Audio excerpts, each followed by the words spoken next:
Hello, guys. Welcome to this interesting and very educative Zebra Comics podcast. And on our panelist today, we have Mr. Gaius. If you didn't watch our last podcast, just go and watch it. And to avoid missing out on any of our new episodes, just click on the notification button so you don't miss out on any. So, on our panelist today, like I said, we have Mr. Ejob Gaius. Welcome, Mr. Ejob Gaius. Thank you for having me again. Yeah, once again, it's always very interesting talking to you. Likewise. So, um, we have some questions about African comics in general. So, I tried my best to gather some series of questions so I really don't miss any. Because sometimes if I ask just randomly, I may miss some questions. Yeah. So, the first question I'd like to ask you is, how will you define African comics? Mm, let's go by the words that make up the term. Yeah, African, you could take Africa to mean the people who create the story, or where the story is, where the story is based on. So we could say an African comics made by Africans based on African settings or African cultures, African beliefs. You could equally have an African comic that is not necessarily created by an African, but is based on African cultures, beliefs, settings, and all that. So I think I'll broaden up the definition as such. yeah, that's clear. And can you provide a brief history of African comics across the African continent? Uh, I would say it's almost different for each region or each country. The experience of the growth of African comics across the continent has some differences across the different regions. But I'll take, for example, the case of Cameroon. So back in the right to the 90s and the 80s, we used to have some popular comics. There were coming up things like Kwaku. I think the older generation will know Kwaku very well. Then over time, we started having an influx of comics from the West. Okay. That's where people started discovering things like Batman, Superman, Yeah. and the rest. So, and then after some time now, we started seeing newer creations from Africans. So we started seeing things like Super Strikers. I think Super Strikers is really one of the most popular comics at that time when we were growing In up. Africa. Yeah. So there's been a shift from the old days to the influx of Western comics to the resurgence of comics created by Africans. So that's the experience that we've had in Cameroon in particular. Now coming to today, I think the industry has grown so much that you can now have comics in almost every African country. You will find creators who are working on African comics from North Africa right down to Southern Africa. You, I think the African comics have grown tremendously. Okay. And which are some of the most prominent comic books made in Africa? The creators, the publishers. Um, let me start going from above. Uh, we have North Africa, Morocco precisely. Mm-hmm. We have people like Afif Khalid, I think he worked on the Far Cry, even in the video game. I think. Yeah, right. Okay. I think he did something in that direction. Yeah. Yeah, there are many other creators in Morocco. They go down now to Sub-Saharan Africa. You have in Nigeria, for example, you have studios like Comic Republic. You have Unique Studios. You have Vortex. There are many of them in Nigeria, in particular. Then you come to Cameroon. You have Zebra Comics. You have Wonder Studio. You have Trois AG. Yeah. So you go if I go down to to South Africa, I think the most prominent one from South Africa is Kwezi by Loise Kize. I don't know if I hope I pronounced it. I hope I pronounced it well. So these are some of the and then Ethiopia we have Itan Comics. Okay. Yeah. So in every region there are some prominent figures that are coming up in the African comic book industry. So these are just a few that I could name off offhand. And which are some of the the comic book creators that the Western powerhouses have signed deals with? They have unique studios that is that signed the deal to Cartoon Network, so they're going to it's coming out even very soon. One of their titles, Iyanu, is going to be adapted into a animated series. Then we have Kugali Media that recently released what's the name again? Iwaju Okay. with Disney. So those were very Yeah, big ones. Iwaju, I think Yeah, I've. yeah, it was very well done. Kudos to the team; they did a wonderful job. We we we hope that the next one, Iyanu, which is a collaboration between Unique Studios and Cartoon Network. We hope that you also have the same kind of quality, right Yeah. from the artwork, the storytelling, the animation, all that. So we see that. I'm very positive that you also live up to that same standard.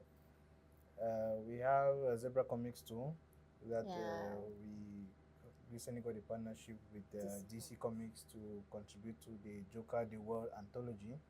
It was a very wonderful experience, a lot that we learned through the experience, a lot that we're still learning from that Yeah, experience. obviously. We put all our sweat in the work, and I believe that when the fans will discover the work, they'll see the work that we did, and I cannot wait for them to see what we did and hear what they have to say about it. So there are a lot of collaborations that are happening between these studios based in Africa and other already well-known entities or establishments in the West, and a lot more. Yeah. What explains the sudden interest in African content by the Western media powerhouses? What do you think explains this sudden interest? I think it's very simple. The uniqueness of the content. Over the years, we have seen a lot of other cultures like Greek mythology, Mm-hmm. Norse mythology, and other cultures from the West. So they have been exploited and exploited to the point where it's like there's almost nothing new coming out from that. So, and we have seen the reaction of fans in recent years about the content that is being released daily, either on the big screen, on the small screen, on streaming, on all that. So people are crying for things that they have not seen before. Mm. They are crying for stories that are fresh. They are crying for stories that are authentic. They are crying for stories that expose them to a different world, to something that they have not experienced before. Just like we have not, before we ever knew about the Greek mythology, somebody had to bring it to the limelight. Before we knew about Norse mythology, somebody had to start, and then that was Yeah. also exploited. We're also seeing a push towards the East with the Japanese culture being exploited because people want to see something that is new, and Africa is so rich that it's almost like a sea of unlimited content. Because in every region, in every country in Africa, you see there are so many subcultures, each of it, each having so many stories that can Different, be yeah, exploited. that's I'll take the example of Cameroon alone. In Cameroon, we have over 250 ethnic groups. true. That alone can really blows people's minds away. And what's particular is that each of these groups have almost have different cultures. There might be similarities between some people who share maybe boundaries, Yes. but they each have something that is unique to them. And the stories that each of these people have are endless. Now, expand that to the entire continent, and you see that you have so much There's content just so many that can unlimited. last to the end of humanity. And given the fact that a lot of Africans too are learning the art of storytelling, are learning comic book production, are learning animation, they are now able to use these mediums to tell these stories in very unique ways, in ways that people have never seen before. So everybody is so interested in coming to Africa to get these stories. It's almost like I always tell people, you can tell the story of a people, but you can never tell the story better than them. Yeah, Yeah. that's yeah. So it's they prefer to come and see the people who know the stories, who have the stories, and use them to export it in these other mediums. So what do you think Africans stand to gain? So from this, I think Africans can now use this opportunity to paint a different image of the continent. Okay. because the media has portrayed us in a certain way. Yeah, they have this particular notion Yeah, about Africa in general. the media has painted Africa in a certain way, and through storytelling, you can be able to pass across that message that there's more to Africa than what we see on the news. Yeah. There's more to the people here. There's more to the cultures here. There's more to the beliefs that we have here. So, and given that the stories are being told by the Africans themselves, they're going Makes to it more say it interesting in and the most authentic. authentic way possible and the most truthful way possible. Where do you see African comics in the next 5 years? Oh, definitely mainstream. Definitely mainstream. Like I know that in 5 years you'll be seeing animation made by Africans. You'll be seeing movies based on African stories, movies based on the comic books that are being written now, and all that. So the future is bright. That I'm very certain about it. And when it comes to adaptations, deals with bigger Yeah, Western media, it's only going to get better. It's only going to increase. That I can guarantee you. Of. Yeah. so now coming back to Zebra Comics, where do you think Zebra Comics stands in all of this? I think, given that we have succeeded to attract big players to see that there's something on the continent, Yeah. I think that positions us as one of the how do I say the torch bearers, and that itself is not just something to be proud of, but it also tells us that there is work to be done. Yeah, so much work. So yes, it's good to be seen as someone who is helping to pave the way for other people, but that also gives you so much responsibility, and that's a responsibility that we have decided as Zebra Comics to take to the fullest. So there's a lot of work to be done. There's no time to sleep.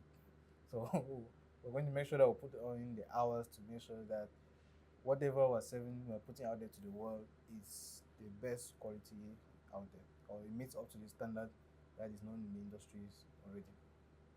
And why do you think Zebra Comics is fit or deserves all this, the praise and the Ah, dues to be signed? well, I think it's testament to what we've done so far.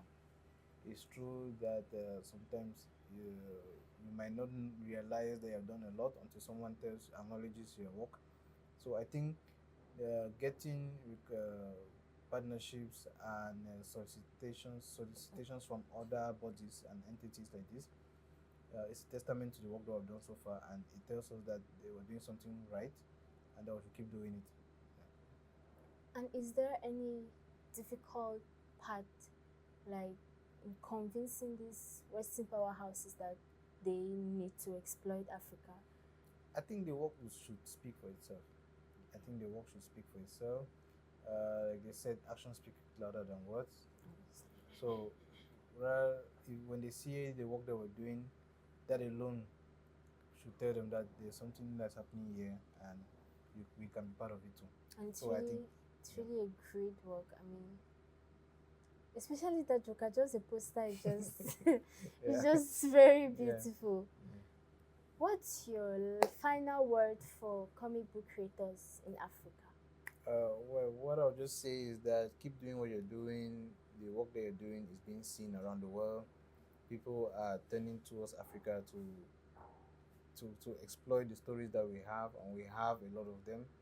To all the African creators in North Africa, in East Africa, Central Africa, West Africa, Southern Africa, keep doing what you're doing, and you're going to go places. Thank you very much, Mr. Gais, for answering all these questions.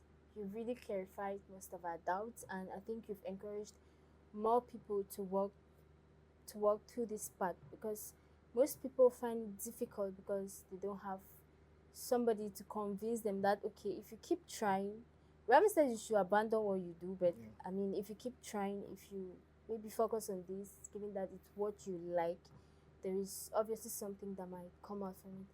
And can you tell us a little bit about the contest, the Joker?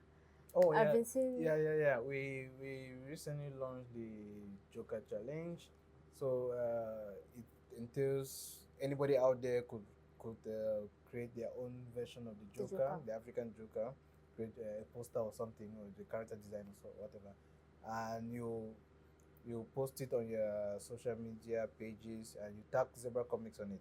So it's a competition that is ongoing. So we're going to select the best